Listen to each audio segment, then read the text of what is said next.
Subscribe to our YouTube channel and press the bell icon to get the latest updates. You are fed up and tired of listening to discussions and analysis on the budget, but I know that there is one aspect you want to hear more about, and that is the defense budget. And I know that there is popular demand for that we declutter the defense budget issue. So let's get a few principles sorted. First of all, what is our wish? Our collective wish seems to be that India should spend more on defense. India does not spend enough on defense. Now the counter to that is, no, India should also spend more on education, India should also spend more on rural development, India should also spend more on food subsidy, on clean water, so on and so forth. So you get caught in the same old guns versus butter debate, or today you might say missiles versus dal bhat debate. So that is the one principle. The second principle is, that is very often talked about, is that India spends too little of the percentage of its GDP on defense. So generally over the past few years, India has settled around 2%. India had come below, well below 2% of GDP on defense, but once OROP was implemented for pensions, there was a quantum jump. You can see some of the graphics that run on the screen as I talk, and that upped the defense budget upwards of 2% of India's GDP. Now you might say 2% is too little, yes, but then I will give you the counter to that, because ultimately remember, whether your GDP is $100 trillion, $3 trillion or $5 trillion, which is what the Modi government wishes it to be sooner than it's going to be, but whatever it is, a percentage is only 100. So you can only spend out of that 100. Further, it's not the government which owns the entire GDP. So I will explain that to you. That is the second principle, that what percentage of GDP is being spent on defense, can more be spent on defense. Now the third is, how much has the defense budget gone up by? And if you look at what was spent last year, it looks like it's hardly gone up by even 1%. Looks bad that, you know, there are the Chinese sitting at our doors and we are not upping our defense budget. But then again, you have to look at the data, because what was the budget estimate last year and what was the revised estimate? How did the revised estimate go so much higher than the budgeted estimate? That is because the Chinese came in and lots of emergency purchases were made. In fact, if you check carefully and look at the finer data, much of the additional money spent on new capital acquisitions or new emergency purchases have been made by the Air Force and the Navy, not that much by the Army, because Army there is in a defensive mode. Plus, it would have taken much too long to bring in equipment and to have it integrated. Army, Navy and the Air Force, I presume, would have bought a lot of missiles, torpedoes, electronics and stuff like that. So revised estimates last year were higher, and money actually spent in last year's budget was much higher than the money budgeted. So this year's budget has been maintained at a marginally higher level than that. Then you come to, where do you get this money from? Now this is the oldest and the most complicated and the most unresolved conundrum about defense spending. I bring you back to dal roti versus missiles, or guns versus butter, which is sort of the Western construct. If you look at that, then what is the GDP? GDP is owned by all the people of India. What I earn, what you earn, what the panwala in your street earns, what your taxi driver earns, what your Mali earns, what an army officer or soldier earns, all that is part of your GDP. That does not belong to the government. What belongs to the government, which it can spend out of, is the tax that it collects on that GDP. Now that tax, if you see today, is about 19 lakh, about 19-20 lakh crores. I will give you a slightly more precise figure in a moment. In fact, if you look at the entire tax collection in India, it is 15 lakh crores short of the Indian budget this year of 34,83,236 crores. And remember this figure, 34,83,236 crores. So 34 trillion rupee, or approximately 35 trillion rupee budget, of which your tax receipts are just over 19 trillion rupees. The rest is borrowed by Government of India from the market. So that is about 15 trillion rupees are borrowed from the market, but government spends from this. So this is Government of India's budget. Government spends the budget, not the GDP. So when you look at defense spending, and I had taken it up in episodes 205 and 383, and I will share both with you, and you will see both coincided with the corresponding year's defense budget statements, because defense always becomes an issue. So if you look at those, I am now updating it and taking it forward. And also our guru Arun Shourie told us never to underestimate the power of repetition or repetitiveness, because it is important to keep revisiting facts. So if you look at those facts, what the government spends out of is the budget. So you look at your defense spending not as a percentage of your GDP, because that does not belong to the state. You look at defense budget as a percentage of your total budget. And when you look at that, then the picture changes a little bit. For example, if you look at last year's budgeted estimates, not revised, then you will see that defense accounted for 15.5% of all of India's budget. In fact, it was the highest item of spending under any head, barring one, which is interest payments. Interest payments continue to be about 22-23% of our budget, simply because if every year government is going to run these deficits and borrow so much money, this year it will borrow 15 lakh crore at least. So if you borrow that, you will pay interest on that. So highest item in our budget is interest payment, second highest is defense. So budgeted for last year was 15.5% of India's defense.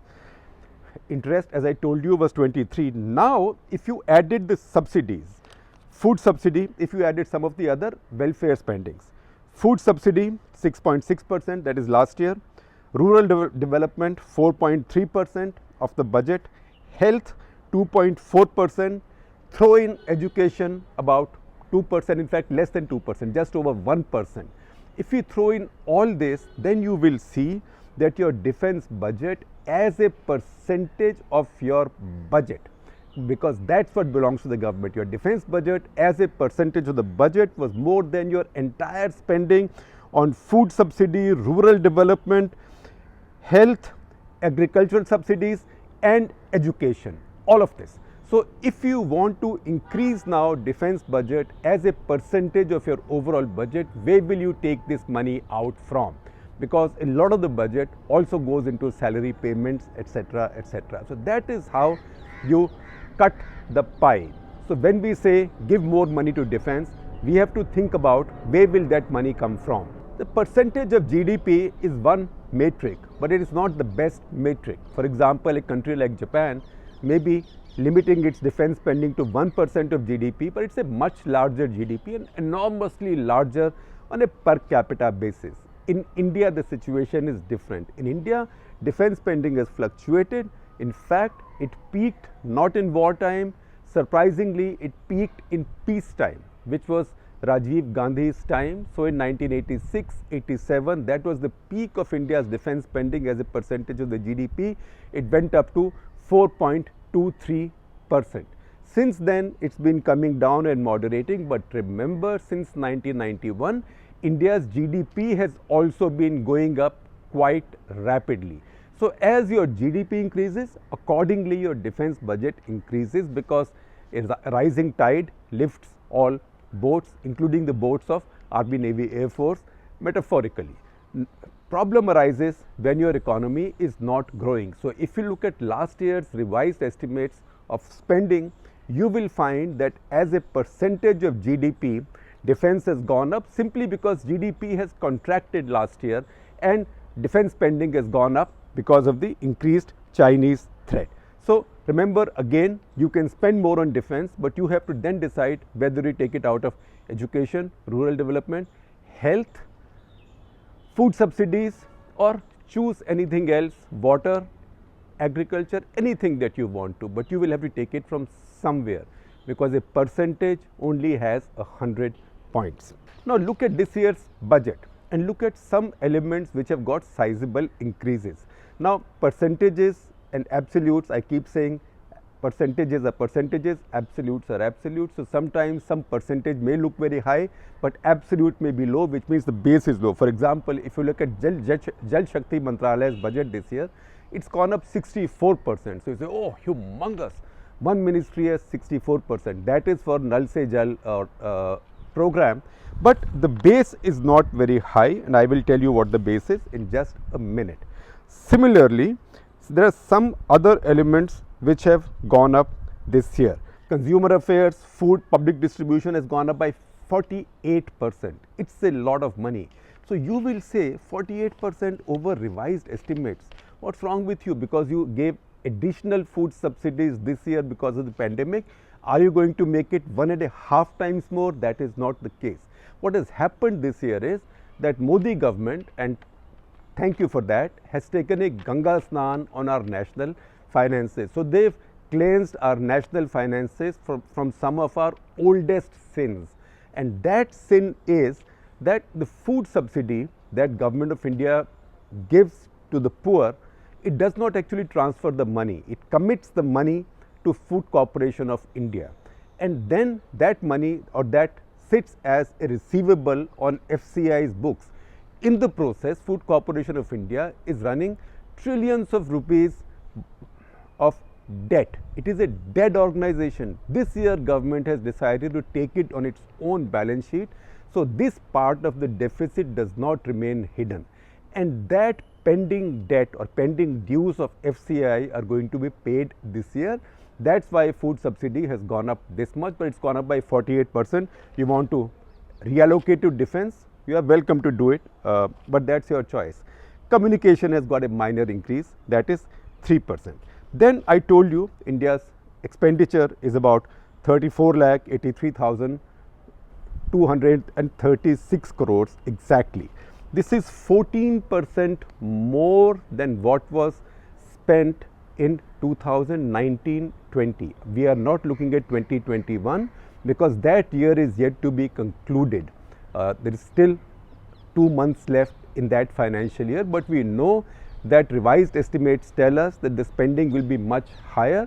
So if you look at the revised estimates of 2021, this budget is just about 1% more. So to expect a lot more going towards defense from the revised budget is unrealistic. Then I will come to this budget and I will look at some subsidies and costs. In this budget, because the budget size has gone higher, I told you it's about 20% higher than 1920 and even a percent higher than the expanded pandemic revised budget of 2020-21. The defense spending as a percentage of the budget at this moment is looking at 13.9%. So little lower than last year, but this is right now budgeted.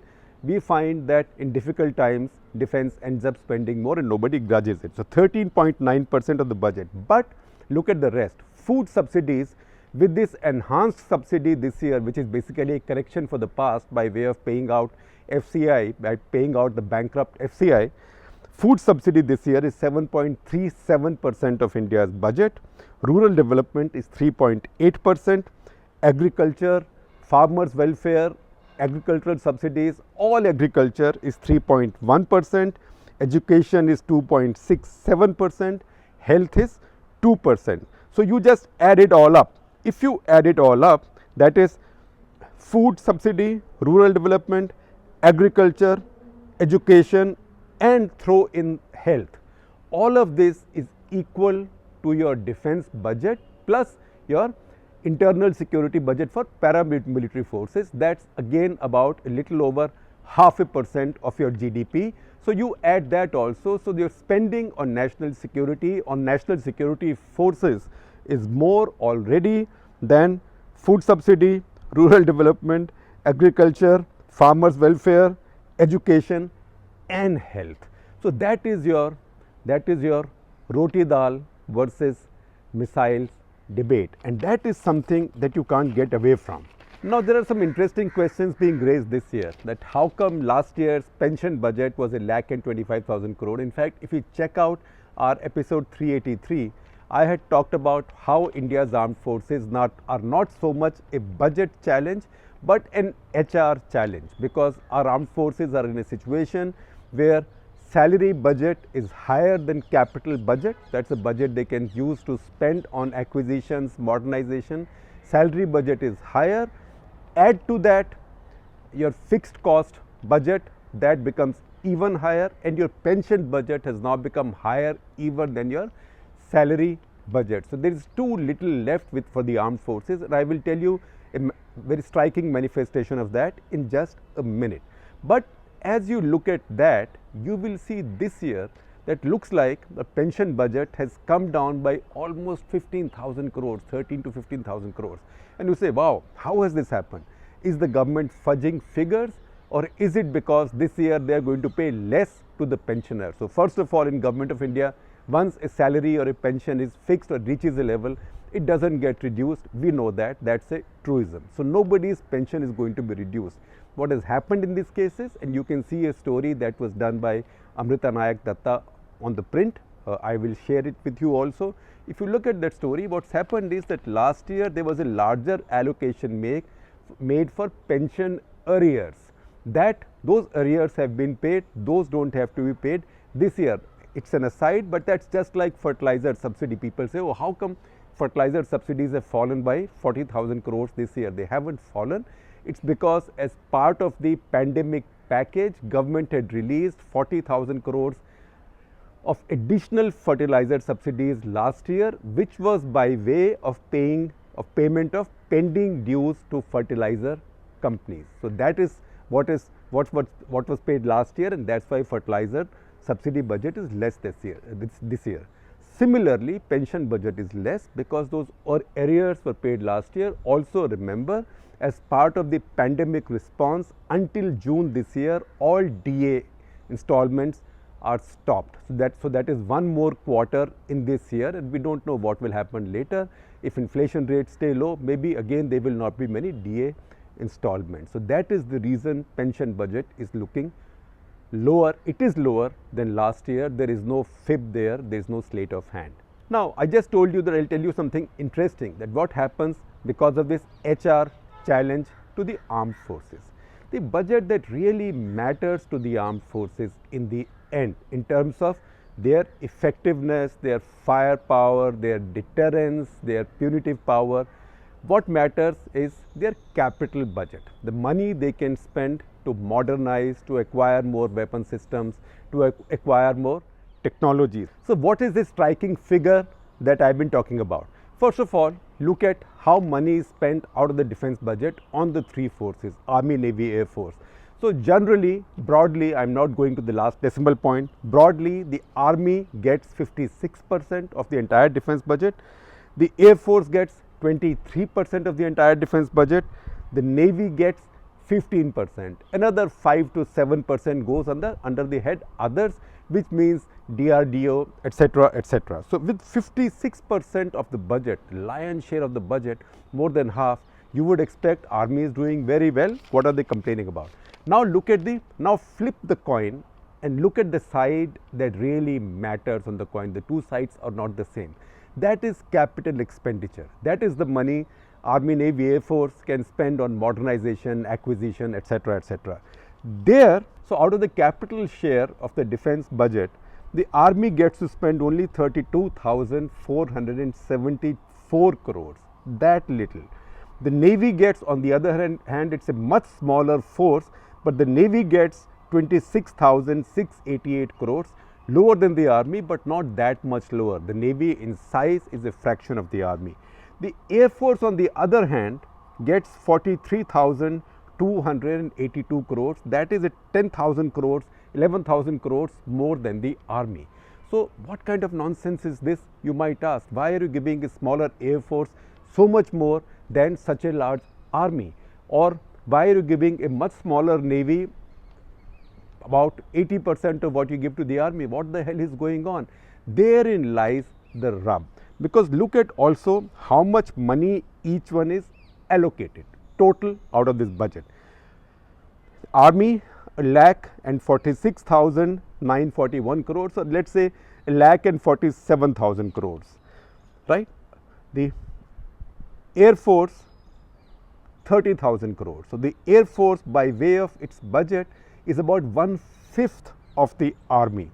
The Navy is 23,000 crores. That is less than 1/6 of the Army. And yet, in terms of capital budget available, Air Force is 11,000 crores more than the Army, and the Navy is only 5,000 crores less than the Army. The reason this is happening is that the Army has much more manpower. Much more manpower means much more goes into salaries and pensions, welfare, housing, etc., etc. So Army is left with too little. So once again, if we look at percentages of the budget allocated to each one of the three forces, Air Force is able to spend 59% of its budget on its capital acquisitions or capital expenditure. The Navy spends 54%, not bad. The Army, on the other hand, only spends 18%. That is the problem, and that is where we say Indian Armed Forces are a big HR challenge. Some reforms, by the way, have started, which is a good idea, but this is time now to make those reforms faster and to see how you can, first of all, you can reduce manpower. Every modern army in the world is reducing manpower. And second, how you can convert, how you can reduce your pension costs, partly or to begin with by converting some of those pension costs into salary costs by way of extending the tenure of service for some selected categories. And remember, at some point of time, you might have to revisit armed forces pensions, because the other question, peculiar question asked about this budget is, how come Government of India's overall pension budget is coming down?